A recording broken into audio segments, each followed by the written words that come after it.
All India Majlis-e-Ittehadul मुस्लिमीन के राष्ट्रीय अध्यक्ष बैरिस्टर असदुद्दीन ओवैसी साहब आज चन्नी दौरे पर हैं। चन्नी में 5 बजे सभा होना है। साथ ही साथ चन्नी के लोग बेसब्री से इंतजार कर रहे हैं। इस वक्त जो है तमिलनाडु विधानसभा सुर्खियों में है। बैरिस्टर असदुद्दीन ओवैसी साहब ने कुछ दिन कबल ही तमिलनाडु विधानसभा चुनाव लड़ने का ऐलान किया और 3 विधानसभा में अपने उम्मीदवार उतारे हैं। बताते चलें कि तमिलनाडु में MIM का गठबंधन है और साथ ही साथ बड़ी मजबूती के साथ वहां पर तीनों विधानसभा जीतने पर प्लान बना रहे हैं। इधर 14 फरवरी को ऑल इंडिया मजलिस-ए-इत्तेहादुल मुस्लिमीन के राष्ट्रीय अध्यक्ष बैरिस्टर असदुद्दीन ओवैसी उत्तर प्रदेश के दौरे की खबरें आ रही हैं। उत्तर प्रदेश में जिला पंचायत चुनाव है और वहां पर तैयारी जोर शोर पर है। 14 तारीख को डबल धमाल इस वक्त भी होगा, चूंकि 14 तारीख को आंध्र प्रदेश नगर चुनाव का रिजल्ट आने वाला है। वहां पर मजलिस-ए-इत्तेहादुल मुस्लिमीन 37 उम्मीदवार मैदान में उतारे थे। मजलिस के उम्मीदवारों के चुनाव प्रचार में ऑल इंडिया मजलिस-ए-इत्तेहादुल मुस्लिमीन के राष्ट्रीय अध्यक्ष बैरिस्टर असदुद्दीन ओवैसी ने पूरी ताकत झोंक दी। बताते चलें कि इस वक्त कई मामले सुर्खियों में है, वहीं बंगाल विधानसभा काफ़ी सुर्खियों में है। बंगाल विधानसभा में अभी तक बैरिस्टर असदुद्दीन ओवैसी साहब के तरफ से चुनाव लड़ने की कोई खबरें नहीं आ रही है और न ताज़ा अपडेट बताया जा रहा है। हालांकि कुछ दिन कबल मीडिया लगातार संपर्क में रहे और बंगाल चुनाव के बारे में जानकारी प्राप्त किए, लेकिन अब तक कोई खुलासा नहीं आया है। बंगाल में वहीं लोग चुप्पी हैं और साथ ही साथ लोग इंतजार कर रहे हैं कि मजलिस वहां पर कब अपने उम्मीदवारों को और कितने सीटों पे चुनाव लड़ेगी, ये इनके इंतजार में है।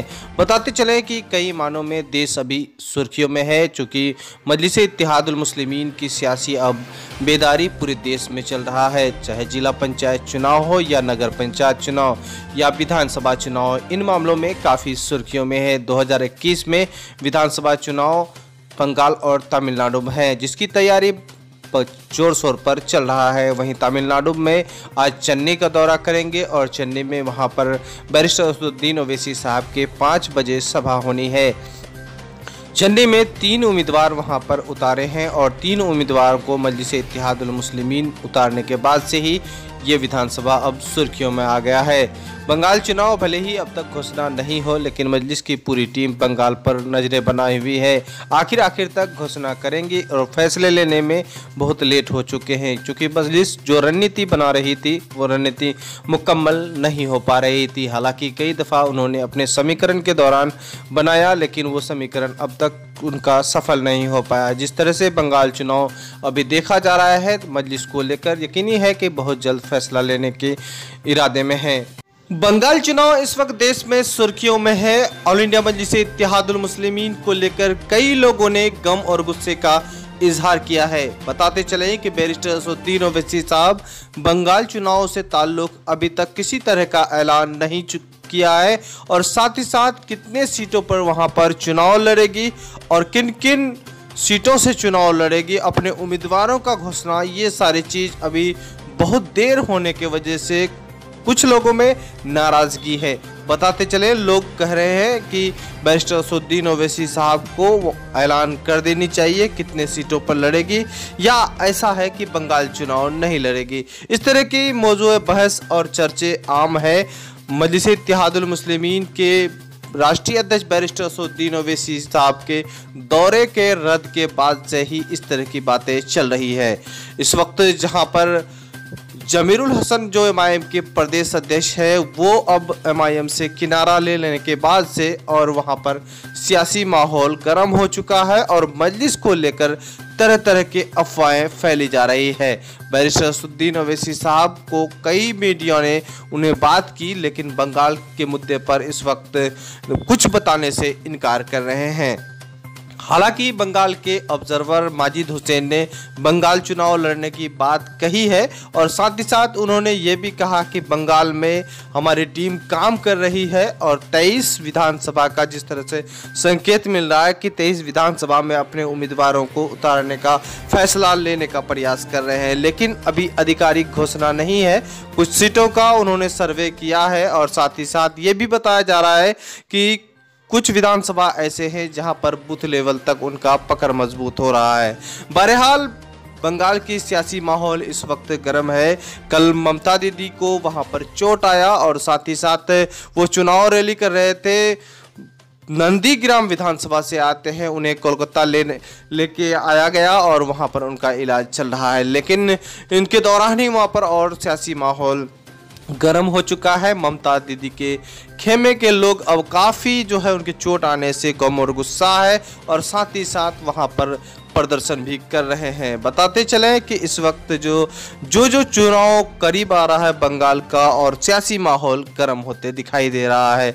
इधर बैरिस्टर असदुद्दीन ओवैसी को लेकर काफ़ी लोग परेशान हैं कि अब असदुद्दीन ओवैसी साहब अपने उम्मीदवारों का घोषणा करेंगे और अपना दौरा करेंगे। फिलहाल असदुद्दीन ओवैसी साहब का जो दौरा है वो कल चेन्नई जा रहे हैं, तमिलनाडु में वहां पर चुनाव लड़ रहे हैं, विधानसभा चुनाव है। और पहले तमिलनाडु विधानसभा चुनाव सुर्खियों में नहीं था, लेकिन मजलिस इत्तेहादुल मुस्लिमीन के वहां पर एंट्री और गठबंधन के बाद से वहां पर काफी सुर्खियों में है। बैरिस्टर असदुद्दीन ओवैसी साहब ने 3 विधानसभा सीट ऐसे हैं जहां पर अपने उम्मीदवार उतारने का फैसला लिया है और पहली दफा वहां पर चेन्नई दौरा करेंगे और चेन्नई में वहां पर चुनाव प्रचार भी करेंगे। साथ ही साथ बताते चलें इस वक्त तमिलनाडु भी सुर्खियों में आ गया है। उसके बाद उत्तर प्रदेश की खबरें आ रही हैं कि बैरिस्टर असदुद्दीन ओवैसी साहब 14 तारीख को उत्तर प्रदेश का दौरा है। उत्तर प्रदेश में जिला पंचायत चुनाव है, वहां पर तैयारी जोर पर है। हालांकि उत्तर प्रदेश संगठन काफ़ी मजबूत है, कई वर्षों से काम कर रही है और वहां के जो प्रदेश अध्यक्ष हैं, जो बिहार के प्रदेश अध्यक्ष है, उसी तरह से वहां पर मजबूत प्रदेश अध्यक्ष मिला है और साथ ही साथ वहां पर कई पार्टियों से गठबंधन कर एक संकल्प भागीदारी मोर्चा जो बना है वो काफ़ी मजबूती की स्थिति में है। हालांकि वो लोग उत्तर प्रदेश का सरकार बनाने के दावा कर रहे हैं 2022 में, लेकिन फिलहाल पार्टी को मजबूत करने के लिए जिला पंचायत चुनाव वहां पर लड़ रहे हैं और जिला पंचायत चुनाव की तैयारी करने और साथ ही साथ वहां पर चुनाव प्रचार करने बैरिस्टर असदुद्दीन ओवैसी साहब खुद 14 तारीख को जा रहे हैं और जिनका ऐलान हो गया है और साथ ही साथ वहां पर चुनाव प्रचार करेंगे। इस तरह से देखा जाए कि अभी जो है बैरिस्टर असदुद्दीन ओवैसी साहब को 2 ऐलान और तारीखों का ऐलान जो किए हैं, पहला चेन्नई पहुंचेंगे, चुनाव प्रचार करेंगे और फिर उत्तर प्रदेश पहुंचेंगे और वहां पर चुनाव प्रचार करेंगे। मध्य प्रदेश का भी खबरें आ रही हैं कि बहुत जल्द दौरा है, लेकिन उम्मीद ऐसा लग रहा है कि उत्तर प्रदेश दौरे के बाद से ही बंगाल चुनाव के बारे में कुछ बताएं और साथ ही साथ ऐलान करें। बंगाल के लोग खास तौर पर जो मजलिस के चाहने वाले हैं और संजीदे किस्म के आदमी हैं, उन्होंने हमारे YouTube चैनल में कमेंट करके अपना जो है गुस्से का इजहार किया है कि बैरिस्टर असदुद्दीन ओवैसी साहब अगर चुनाव लड़ेंगे तो उनको अब तक ऐलान कर देनी चाहिए और अपने उम्मीदवारों का भी घोषणा कर देनी चाहिए। बढ़ेंगे अगली खबर की ओर, जहां झारखंड में उपचुनाव है। झारखंड के मधुपुर विधानसभा में है और वहां पर मजलिस इत्तेहादुल मुस्लिमीन पिछले दफा भी चुनाव लड़ी थी, लेकिन इकबाल अंसारी वहां पर उम्मीदवार थे, कामयाबी उन्हें नहीं मिली। लेकिन इस बार जो है वहां पर विधानसभा उपचुनाव है और तैयारी जोर पर है। लगातार इकबाल अंसारी लोगों से संपर्क कर रहे हैं और साथ ही साथ प्रदेश कमेटी और सारे लोग पूरी ताकत झोंक दी है। इस वक्त देखा जा रहा है कि वहां पर जिस तरह से मजलिस इत्तेहादुल मुस्लिमीन उपचुनाव से खाता खोलने में पूरी तैयारी में लगे हैं कि बिहार के उपचुनाव में जिस तरह से खाता खोला था, अब मजलिस इत्तेहादुल मुस्लिमीन जो है झारखंड विधानसभाओं में भी खाता खोलेगी।